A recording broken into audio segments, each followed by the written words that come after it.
राऊत साहेब, संपूर्ण महाराष्ट्राला पडलेला प्रश्न आहे की महायुतीचा मुख्यमंत्री कोण होणार. अजूनही मुख्यमंत्री पदाबाबत हा शेवटी निर्णय दिल्लीतून होणार. महाराष्ट्राचा मुख्यमंत्री हा खरं म्हणजे महाराष्ट्रातच ठरायला हवा. शिवसेनेच्या बाबतीत म्हणजे आमच्या हे पथ्य आणि परंपरा आम्ही पाळली, पण मोदी आणि शहा हे मुख्यमंत्री ठरवणार असल्यामुळे हा मुख्यमंत्री हा दिल्लीतून ठरेल आणि जो कोणी असेल तो त्यांना आज उद्याकडे जाहीर करावाच लागेल ना. त्यांच्याकडे प्रचंड बहुमत आहे, त्यांना बहुमतासाठी कुठे हात पसरावे लागणार नाही. स्वतः भारतीय जनता पक्षाकडे 140च्या आसपास आमदार आहेत, इतर 2 त्यांच्या मित्रपक्षांकडे साधारण 100 आमदार आहेत. त्याच्यामुळे जो उमेदवार किंवा मुख्यमंत्री दिल्लीतून ठरवेल तो स्वीकारावा लागेल. नाही, पण 2 फॉर्म्युला चर्चेत आहे असं म्हटलं जातंय. 2 वर्ष, 2 वर्ष, 1 वर्ष किंवा 2.5 वर्ष. आता ह्याच्यावरती मी कसं काय मत व्यक्त करू. ही त्यांची आघाडी आहे, त्यांची युती आहे. शब्द पाळण्यासंदर्भात भारतीय जनता पक्षाची परंपरा नाही, पण आता कदाचित महाराष्ट्राशीच त्यांना वैर घ्यायचा असल्यामुळे ते असे कोणतीही भूमिका घेऊ शकतात. पण राऊत साहेब, एक असं म्हटलं जातं आता महायुतीचं तसं महाविकास आघाडीचं आहे, पराभवाचं चिंतन होतं. त्यात पराभवाचं काय आहे, नाना पटोले यांच्यावर खापर फोडलं जात आहे. स्वतः त्यांच्या प्रवक्त्यांच्या माध्यमातून ही भूमिका व्यक्त झालेली की पराभवाची जबाबदारी किंवा कारण नाना पटोले हे आहेत. एका व्यक्तीवरती पराभवाचं खापर फोडता येत नाही. आम्ही महाविकास आघाडी म्हणून लढलो. शरद पवार यांच्यासारखा नेता ज्याच्यामागे महाराष्ट्र उभा आहे असं चित्र दिसलं, त्यांनाही अपयश आलं. अपयशाची कारणं शोधली पाहिजे. ती कारणं EVM मशीनमध्ये आहेत, यंत्रणेच्या गैरवापरामध्ये आहेत, घटनाबाह्य कृत्यामध्ये आहेत, की DY चंद्रचूड यांनी न घेतलेल्या निर्णयामध्ये आहे. मुख्य कारणं ही आहेत. त्यातलं मुख्य कारण कोणतंही शोधावं लागेल. नाना पटोले जबाबदार आहेत का, शरद पवार साहेब जबाबदार आहेत का, आमच्या पक्षाचं नेतृत्व जबाबदार आहेत का, यातून आता बाहेर पडलं पाहिजे. आम्ही तिघांनी एकत्र मिळून निवडणुका लढलो. एखाद दुसऱ्या जागेवर आमच्यामध्ये काही भूमिका वेगळ्या असतील, पण आम्ही तिघांनी एकत्र निवडणुका लढलो. हा महाविकास आघाडीचं अपयश आहे, व्यक्तिगत एका पक्षाचं आहे असं मी मानायला तयार नाही. शेवटी ज्या पद्धतीनं समोरचे आमचे विरोधक निवडणुका लढण्यासाठी उतरले त्याला मी फेअर इलेक्शन मानत नाही. आजही ठिकठिकाणचे आमचे कार्यकर्ते EVM मशीन संदर्भात ज्या बातम्या देत आहेत की नंबर कसे मॅच होत नाहीत किंवा EVM मशीनची हलवाहलव कशा पद्धतीनं झाली, अशा अनेक गोष्टी आहेत. किंवा मतांचा आकडा मॅच होत नाही.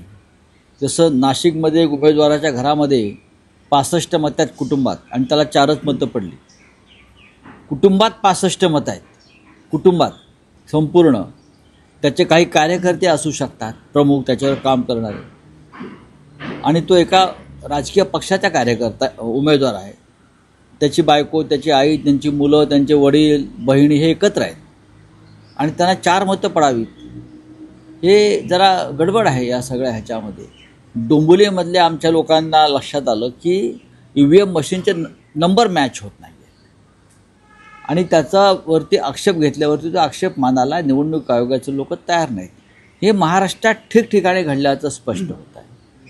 ठाण्यातून EVM मशीन 2 दिवस आधी मतदान झाल्यावर किंवा आधी संभाजीनगरला नेल्या टेम्पोतून असं समोर आलं आणि परत त्या तिथे काहीतरी फिडिंग करून परत ठाण्यामध्ये आणल्या गेल्या आणि त्यातून तर अनेक ठिकाणी त्या मशीन्स डिस्ट्रीब्यूट झाल्या. अशा प्रकारच्या बातम्या आता समोर आलेल्या आहेत आणि पुराव्यासह समोर आलेल्या आहेत. चांदिवलीमध्ये सुद्धा अशा प्रकारच्या काही घटना घडल्या. नाही ते दिलीप लांडेंनी असं कोणतं कर्तृत्व गाजवलं की त्याला जवळजवळ 1,40,000 मतं पडावीत. मला सांगा ना तुम्ही, असं काय महान क्रांतिकारक कार्य या लोकांनी केलं की त्यांना 1.5 लाख मतं पडावीत. हां, अजित पवारांचे लोक असतील. काल पक्षात गेलेले लोक आमदार झाले आमच्याकडले, शिवसेनेतले 2 जिल्हा प्रमुख आमचे पुणे जिल्ह्यामध्ये. आज पक्ष सोडला, उद्या तिकीट घेतलं आणि चौथ्या दिवशी आमदार झाले. असं कोणतं महान कार्य घडलं? काय आहे असं की 1.5 2 लाख मताधिक्य यांना मिळावं?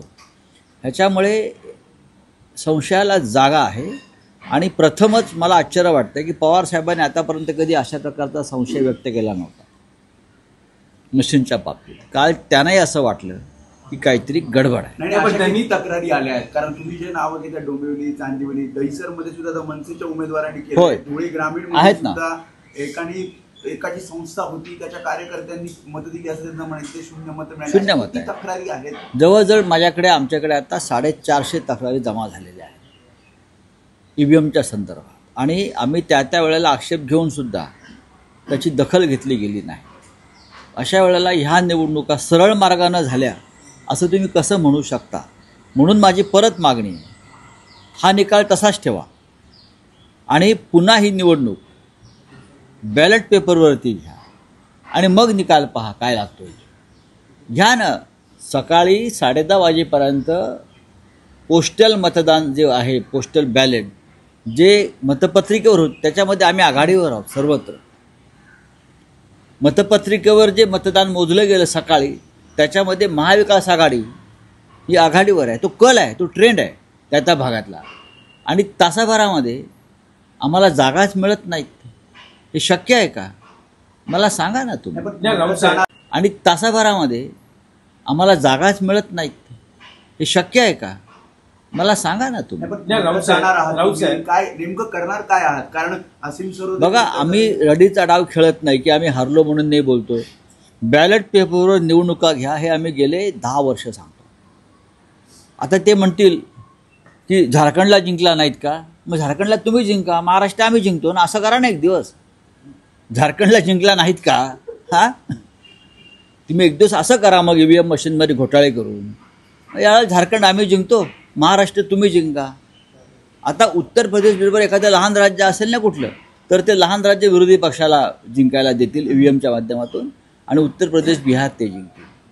पवार साहेबांनी व्यक्त केलेली शंका जी आहे, प्रथमच त्यांनी अशी शंका व्यक्त केली. राऊत साहेब, भाजपच्या इतक्या मोठ्या यशाचं सूत्र हे प्रादेशिक पक्षांमधली मतविभागणी, मग शिवसेना असेल किंवा NCP असेल. शिवसेनेची 2 गटांमध्ये विभागणी, NCPची 2 भारतीय जनता पक्षाचं अनालिसिस केलं नक्कीच आहे. त्या पद्धतीनं सुद्धा केलं आणि काही तांत्रिक बिघाड सुद्धा, घोटाळे सुद्धा केले. फोडा झोडावर राज्य करा, डिवाइड अँड रूल. हे काय म्हणतात, एक आहे तो सेफ आहे. जे एक आहेत त्यांना तोडायचं, जे एक आहेत त्यांच्यामध्ये दुफळी निर्माण करायची, मतविभागणी करून घ्यायची. त्यासाठी प्रचंड पैसा, दबाव, यंत्रणा वापरायच्या आणि निवडणुका जिंकायच्या. हे मोदींचं यश आहे. मोदी काय देशाचे नेते आहेत असं मानायला तयार नाही मी अजूनही. देशाचे नेते पंडित नेहरू होते, इंदिरा गांधी होत्या, राजीव गांधी होते, मनमोहन सिंगसुद्धा होते. कारण त्याने या देशातली लोकशाही आणि अखंडता टिकवण्यासाठी आपलं आयुष्य वेचलं आणि त्यांनी अशा प्रकारचं कृत्य केली नाही. राऊत साहेब, तुम्ही कालही म्हणाला, आजही तुम्हाला हा प्रश्न विचारतोय. हे निकाल पाहता आता महाराष्ट्रात 2 भाऊ उद्धव ठाकरे, राज ठाकरे यांनी मराठी मतांची विभागणी टाळण्यासाठी मराठी कशाला, हे लक्षात घ्या. हा प्रश्न फक्त राज ठाकरे आणि उद्धव ठाकरे यांचा नाही. ज्यांना ज्यांना या महाराष्ट्राविषयी प्रेम आहे अशा प्रत्येकानं, मग प्रकाश आंबेडकर सुद्धा असते, ते मराठी नाहीत का? ते महाराष्ट्राचे कोणी देणं लागत नाहीत. संयुक्त महाराष्ट्राच्या लढ्यात डॉक्टर बाबासाहेब आंबेडकरांचं योगदान आहे. आणि महाराष्ट्रामध्ये मराठी माणूस एक राहिला नाही तर हा महाराष्ट्र, मुंबई ही हमालांची आणि पाटीवाल्यांची होईल, असं डॉक्टर आंबेडकरांनी तेव्हा इशारा दिलेला आहे. आज नेमकं तेच होत आहे. त्याच्यामुळे महाराष्ट्रावर प्रेम करणाऱ्या प्रत्येक राजकीय पक्षाचं आणि नेत्याचं योगदान आहे. मग कोणी भारतीय जनता पक्षामध्ये असते, कोणी शिंदे गटामध्ये असते, खरोखर त्यांच्या काळजामध्ये काय घरघर लागले असेल तर ते एक होते. नाही, पण राऊत साहेब, मी यासाठी स्पेसिफिक विचारतोय, गेल्या 10 वर्षात म्हणजे 2014 पासून ठाकरे ब्रँडला उतरती कळा लागली आहे. हे पाहता ठाकरे ब्रँड खतम करावा यासाठीच मोदी आणि शहांचं संपूर्ण कारस्थान सुरू आहे ना. या महाराष्ट्रात ठाकरे आणि उद्धव ठाकरे यांनी या महाराष्ट्रामध्ये ठाकरे ब्रँड राहूच नये, शरद पवारांचं नाव राहू नये. उद्या ते छत्रपती शिवाजी महाराजांच्या बाबतीत जो महाराष्ट्राचा मराठा अस्मितेचा ब्रँड आहे तो कोणीही राहू नये, हे मोदी आणि शहांचं कायम एक दुःस्वप्न आहे. लक्षात घ्या. आम्हाला असं वाटतं की मराठी माणसांनी महाराष्ट्रासाठी एकत्र असायला पाहिजे, मग ते कोणीही असोत. आणि राग, लोभ, अहंकार, द्वेष, मस्त हे बाजूला ठेवून आपण एकत्र येऊन चर्चा केली पाहिजे. हे माझं म्हणणं सगळ्यांसाठी आहे. तुम्ही व्यक्तिगत कोणाविषयी घेऊ नका. थँक्यू.